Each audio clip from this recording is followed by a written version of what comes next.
Tamil Nadu political హిస్టరీలోనే most powerful address Poes Garden. మాజీ CM Jayalalithaa ఒకప్పటి అధికారిక నివాసం అది. ఆ పోయస్ గార్డెన్ లోకి గృహప్రవేశం చేస్తారట సీఎం విజయ్. కోట్లు పెట్టి కొనేసి దాన్నే తన అధికారిక నివాసంగా మార్చబోతున్నారనే వార్త తమిళనాట తెగ సర్క్యులేట్ అవుతోంది. ఇంతకీ సీఎం విజయ్ జయ గార్డెన్స్ నే ఎందుకు కొనాలనుకుంటున్నారు?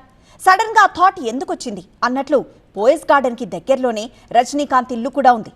ఇదంతా ఏ సిగ్నల్ పంపుతోంది?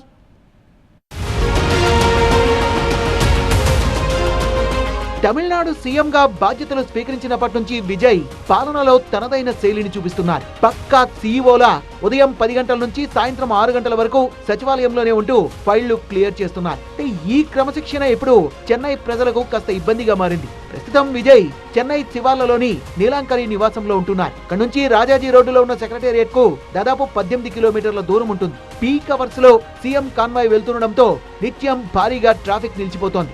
ఆఫీసులు, స్కూళ్లు, కాలేజీలకు వెళ్లే సామాన్య జనం తీవ్ర ఇబ్బందులు పడుతున్నారు. విషయాన్ని స్వయంగా గమనించిన సీఎం విజయ్ ప్రజలకు తన వల్ల ఇబ్బంది కలగకూడదనే ఉద్దేశంతో సచివాలయానికి దగ్గరలో నివాసాన్ని ఏర్పాటు చేసుకోవాలని డిసైడ్ అయ్యారు.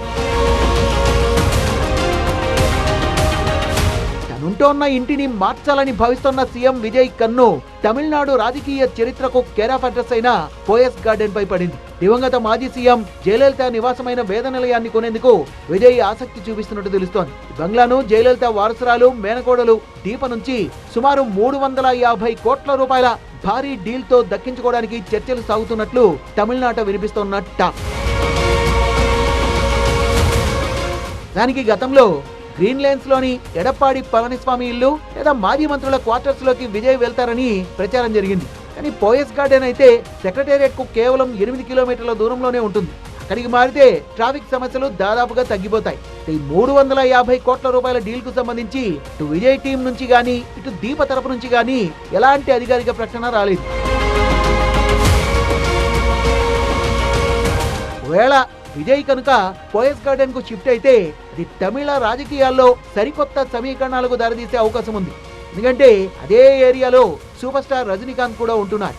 విజయ్ రాజకీయాల్లోకి వచ్చిన తర్వాత రజనీ కనీసం ట్విట్టర్ ద్వారా కూడా అభినందనలు తెలపకపోవడంపై తమిళగ వెట్రి కళగం శ్రేణులు ఇప్పటికీ గుర్రుగా ఉన్నాయి. ఇలాంటి తరుణంలో రజనీ ఇంటి పక్కనే విజయ్ నివాసం ఉంటే ఎలా ఉంటుంది అనేది ఆసక్తికరంగా మారింది. గతంలో జయలలిత సీఎంగా ఉన్నప్పుడు రజనీకాంత్ కారును భద్రతా కారణాల రీత్యా పోలీసులు ఆపేవారు. విసిగిపోయిన రజనీ రోడ్డుపైనే స్తంభం పక్కన నిలబడి సిగరెట్ వెలిగించారు. ఆయన చూడడానికి వందలాది మంది ఫ్యాన్స్ ఒక్కసారిగా రావడంతో జయలలిత కాన్వాయ్ కూడా ముందు కదలలేకపోయింది. ఇప్పుడు మళ్లీ అదే పోయస్ గార్డెన్ కు మరో సినిమా స్టార్ ప్రస్తుత సీఎం విజయ్ రాబోతుండడంతో తమిళనాడులో ఈ వార్త హాట్ గా మారింది.